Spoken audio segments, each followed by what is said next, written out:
Ovdje imam 90 grama otopljenog putera, bio je na sobnoj temperaturi, 150 grama kristal šećera. Sad je potrebno prvo ili viljuškom ili mikserom da umutimo to, pa ćemo da dodamo žumanca.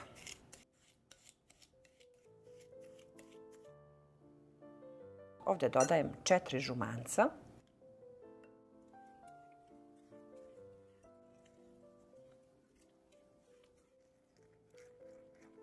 Sad je potrebno da mikserom lepo penasto sve lepo sjedinimo i umutimo.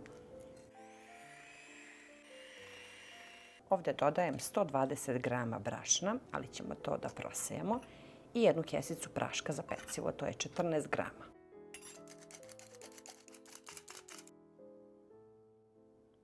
Dodajem prašak za pecivo, pa ćemo to lijepo da promešamo, a onda ćemo da umutimo belanca koja su nam ostala od onih žumanaca na početku penasto, pa ćemo da sjedinimo zajedno sa ovim testom.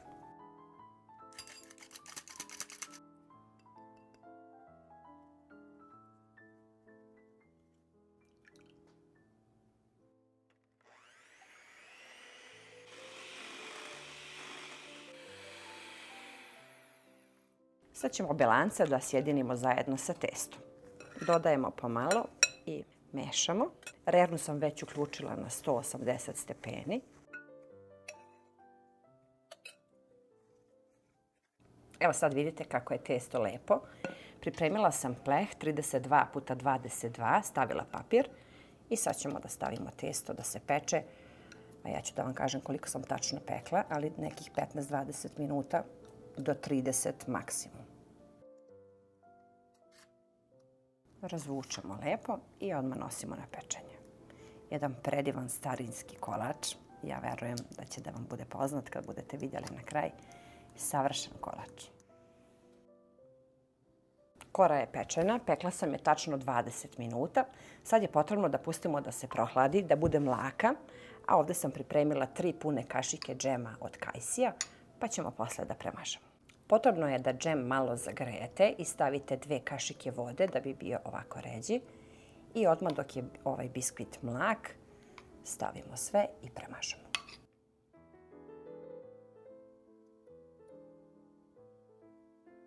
Sklonimo koru sa strane i čekamo da se skroz ohladi, a sad pripremamo fil. U jednu šerpicu stavimo 150 grama šećera.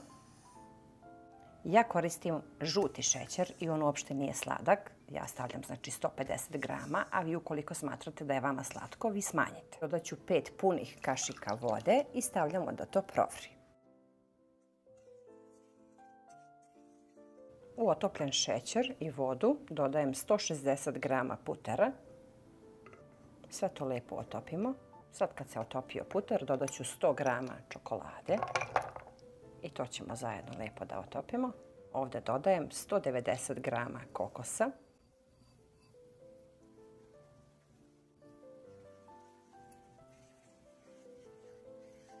Dok je fil vruć, stavljamo odmah preko kolača sve. Lijepo premažemo. Jedan brz kolač, kao što vidite, i jednostavan, a prelep. Sad je samo preostalo da stavimo kokos preko, da posipamo kokosom i da stavimo da se ohladi, najbolje preko noći, a onda sutra dan da sečemo štanglice. Za ljubitelje kokosa ovo je savršen kolač. Ja iskreno najviše volim kokos. Jedva čekam da probamo jer znam da je ovo jedan savršen starinski kolač. Kolač obično trebamo da sečemo na male štanglice. Toliko je lep i lepo se seče kao što vidite. Predivnog ukusa, mi smo već probali naravno, pa može ovako na uske štangle, a može i na kocke.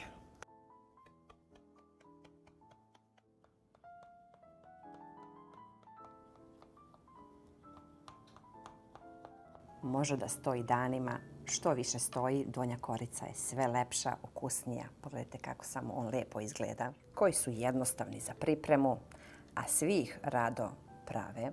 Ovaj predivan biskvit koji je rupičast i puno fila za obožavaoce kokosa, savršen kolač. Biće mi drago ukoliko budete probali ove kokos štanglice, starinski kolač koji je možda i zaboravljan, uz šoljicu kafe ili čaja sa prijateljicom ili komšinicom, stvarno nema ništa lepše.